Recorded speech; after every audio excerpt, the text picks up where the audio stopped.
Ito nga bang Barangay Hinebra ay ite-trade na itong si Stephen Holt. Isa ito dito sa mga umiikot na mga report sa social media ngayon. Dahil base dito sa, kung pagtitignan natin yung mga opinion ng mga fans ng Hinebra, ang isa sa sinisisi nila dito sa pagkatalo ng Barangay Hinebra sa SMB ay yung laro ni Stephen Holt. Kulang sa opensa pati na sa depensa. Yun nga ang sabi nila, inconsistent maglaro at para bang hindi siya yung tipong take charge guy.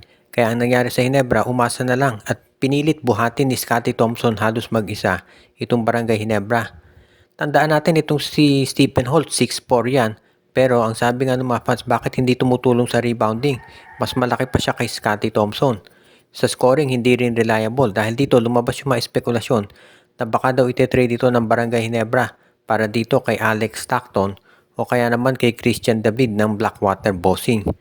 Meron ding mga ibang balita lumabas na baka i-trade dito para kay Kai Balungay ng Phoenix Fuel Masters.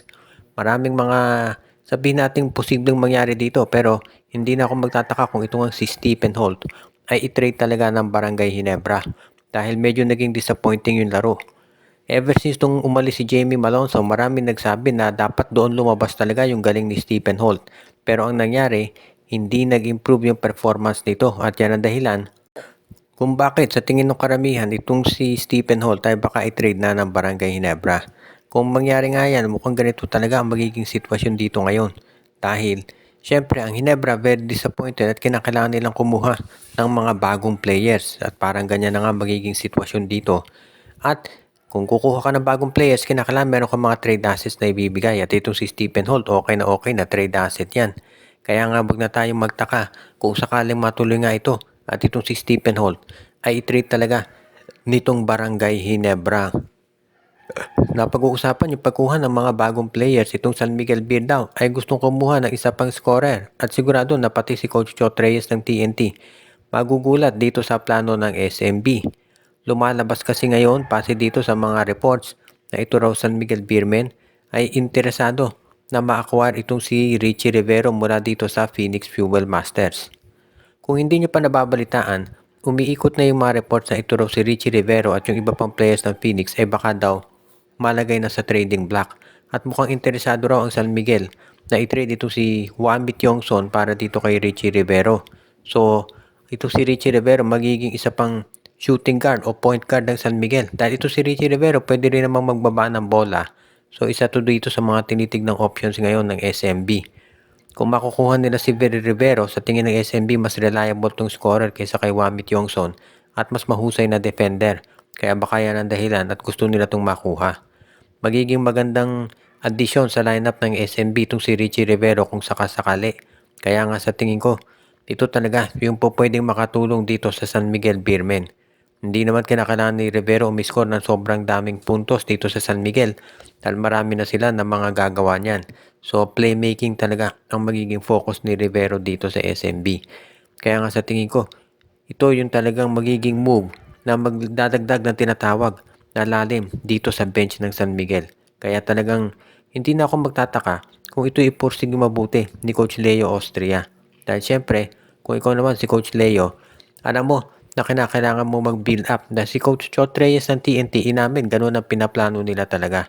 So sa ngayon nga, itong San Miguel, kung makukuha si Richie Rivero, magiging isang, sabihin na nating, dagdag yan na pyesa para magpatuloy yung pagdodomina nila dito sa PBA. Alam yan ng TNT tropa. Ngayon, pagdating naman dito sa Rain or Shine Elasto Painters, merong mga lumabas na balita na gusto raw nila makipag-usap ngayon dito sa Magnolia Hotshots para do sa posibilidad na ma-acquire ang serbisyo nitong si James Laput. Naghahanap kasi si Coach Yengyao ng isa pang center na pwedeng maisama to sa kanyang rotation at itong si James Laput ang nababagay dyan. 6'10 ito syempre at yan talaga yung pwedeng magamit itong si Coach Yengyao para dito sa kanyang roster. Kapag nakuha nila si James Laput, hindi na magkakaroon ng limitasyon si Coach Yengyao sa pagpili ng mga magagamit na player. Alam natin na nirenew nila ng kontrata si Bob Belga ng 1 year. Pero undersized itong si Belga kumpara doon sa mga ibang big men sa PBA.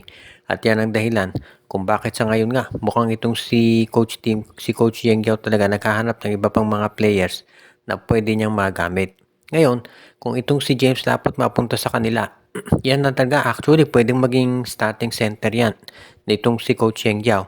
Habang nagre-recover pa, itong si Kit Datu mula doon sa kanyang injury. Kaya nga, pwedeng-pwede.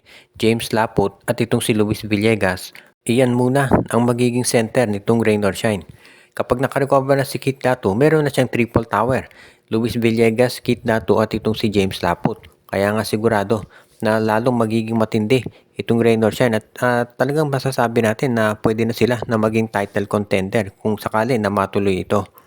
Ang magiging sabihin nating pag-uusapan dito kung sino ang hihilingin kapalit nitong si LA Tenorio.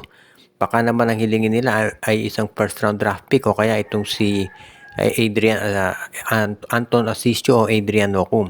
Yan ngayon ang pag-iisipang mabuti ni Coach Cheng Yao kung tatanggapin yung ganyang klaseng offer mula dito sa Magnolia Hotshots. At ang susunod nating balita naman ay tungkol dito sa Converge Fiber Xers na ang balita ay interesado raw dito sa big man ng Terra Firma Jeep na si Kay Marcarino. Ito si Kay Marcarino, alam natin meron niyang ACL injury pero gusto raw nitong si Coach Delta Pineda na tignan kung makukuha nila ang serbisyo nito. Ang isa kasi sa nakita ni Coach Pineda dito sa serye kontra Barangay Ginebra, nagkulang sila dito sa mga big man. Nung na-foul trouble si Justin Arana, nagkaroon sila ng problema sa matchup. Kung nandiyan si Kay Marcarino, meron na silang 6'10 na pwedeng backup ni Arana at ni Baltasar. Kaya nga hindi na nakagugulat na ito talaga yung gusto nilang ma-acquire. Kung ganyan ang magiging sitwasyon, sa tingin ko, pwede talaga yan na mangyari. Kung makukuha ito ni Coach Delta Pineda, parang isa na yan dito sa mga masasabi nating good moves talaga ng Converge Fiber Xers. Sabihin man natin na merong ACL itong si kay Marcarino, makaka-recover naman yan with after 2 conferences. So magagamit din yan ni Coach Pineda at of course malaking tulong yan dito kay Justin Arana at sa iba pa nilang big man. Makatutulong din to si kay Marcarino sa depensa dahil magaling ito sa shot blocks at isa rin ito dito sa tinatawag natin na mahuhusay ng mga 3-point scorers. Kaya yan talaga yung pwedeng magamit nitong si Coach Delta Pineda. Ngayon, ang pag-uusapan natin dyan, sino kaya ang hihilingin ni Ronald Tubid, yung coach ng Terra Firma na ipapalit dito kay Kay Marcarino. At kung sino man yan, malamang mapupunta rin yan sa SMC. Yan yung usapan talaga ngayon. So, dito talaga natin makikita kung sino yung magpagkasusunduan ng dalawang partido. Kapag natuluyan, talagang isa na to dito sa mga magiging matindi na gagamitin ngayon na lineup ng Converge Fiber Xers.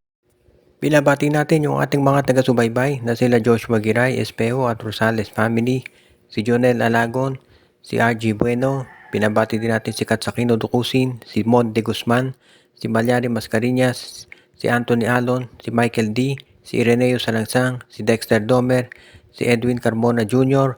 at lahat ng iba pa natin na mga regular na mga viewers.